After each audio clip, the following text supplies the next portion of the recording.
రేపైతే కార్తీక శుద్ధ ఏకాదశి అయితే రేపొచ్చింది శనివారం రోజు. అది కూడా కార్తీక మాసంలో శనివారం రోజు ఆ మహావిష్ణువుకి చాలా ఇష్టమైన రోజు. ఏకాదశి రోజు పడడం చాలా ప్రాముఖ్యం కదా. 2025 సంవత్సరంలో కార్తీక శుద్ధ ఏకాదశి ఏ రోజు చేసుకోవాలి, పాటించవలసిన నియమాలు ఏంటి, ముఖ్యంగా మనం ఉపవాసం ఎలా ఉండాలి, ఆడవాళ్ళు ఉపవాసం ఎలా ఉండాలి, మగవాళ్ళు ఉపవాసం ఎలా ఉండాలి అనే విషయాన్ని, ఈ కొబ్బరి దీపం ఏ రోజున వెలిగించుకోవాలని కూడా ఈ వీడియోలో అయితే తెలుసుకుందాం. కార్తీక శుద్ధ ఏకాదశి ఉద్దాన ఏకాదశి అని కూడా అంటారు. దీన్ని హరిబోధిని ఏకాదశి అని కూడా అంటూ ఉంటారు. తొలి ఏకాదశి నాడు ప్రారంభమైన చాతుర్మాసి వ్రతం కూడా ఈ ఏకాదశిలోనే ముగుస్తుందండి. ఇంతటి వరకు పవిత్రమైన కార్తీక శుద్ధ ఏకాదశి ఈ 2025వ సంవత్సరంలో అయితే నవంబర్ 1వ తేదీన శనివారం నాడు వచ్చిందండి. శనివారము ఇంకా ఏకాదశి అన్నీ ఒకరోజే పడడం ఈ సంవత్సరం ప్రాముఖ్యత. అసలు ఈ 2025 సంవత్సరంలో కార్తీక మాసం అసలు చాలా బాగా మంచి రోజులు, తిథి గడియలు అయితే వచ్చాయి. ఏకాదశి రోజు మహాశివుణ్ణి ఇంకా విష్ణుమూర్తిని ఇద్దరిని కూడా ఆరాధిస్తే చాలా మంచిది. ఏకాదశి రోజు శివాలయంలో అయినా, శ్రీ మహావిష్ణు ఆలయంలో లేదంటే వేణుగోపాల స్వామి ఆలయంలో అయినా 365 ఒత్తులు వెలిగించితే చాలా మంచిది. ఇంకా కొబ్బరి దీపాలు కూడా వెలిగించుకోవడం కూడా చాలా మంచిది. ఈ కార్తీక మాసంలో వీలు లేని వాళ్ళు పౌర్ణమి రోజు, ఏకాదశి రోజు తిథి గడియల్లో అయితే దీపాలు పెట్టుకొని పూజకి దర్శనం చేసుకుంటే చాలా మంచి కలుగుతుందండి. అంతా అయిపోయిన తర్వాత సాయంత్రం జాగారం, ఆ రోజు జాగారం ఉండి రేపు పొద్దున ఉపవాసం చెల్లించడం కూడా చాలా మంచిది. అది కూడా వీలు లేని వాళ్ళైతే టిఫిన్ చేసేసుకోవచ్చు. రోజు చేయకపోయినా కార్తీక శుద్ధ ఏకాదశి రోజు ఉదయమే లేచి చక్కగా పనులన్నీ ముగించుకొని ఉదయం పూజ అయితే ఇంట్లో చేసుకోవాలి.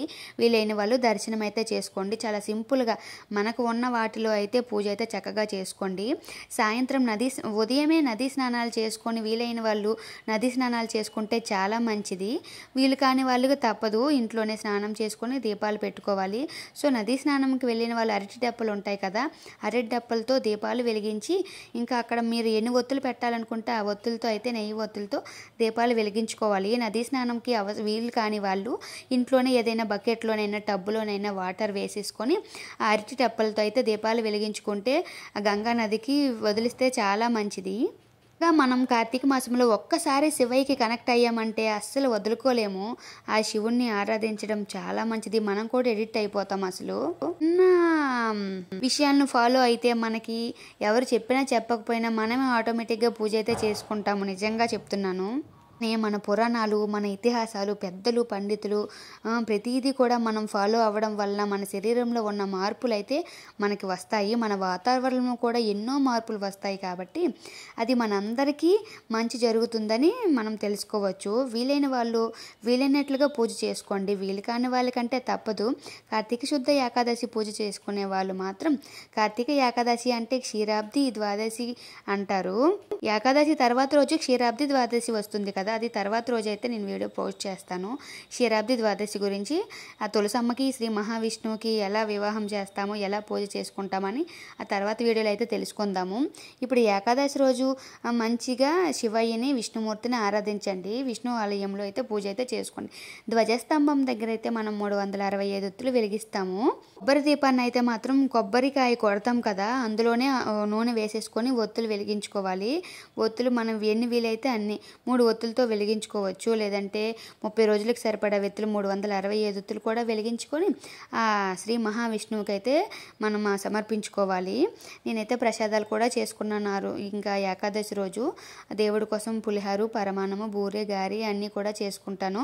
ప్రసాదం నాకు కొన్ని సెంటిమెంట్స్ అయితే ఫాలో అవుతాను.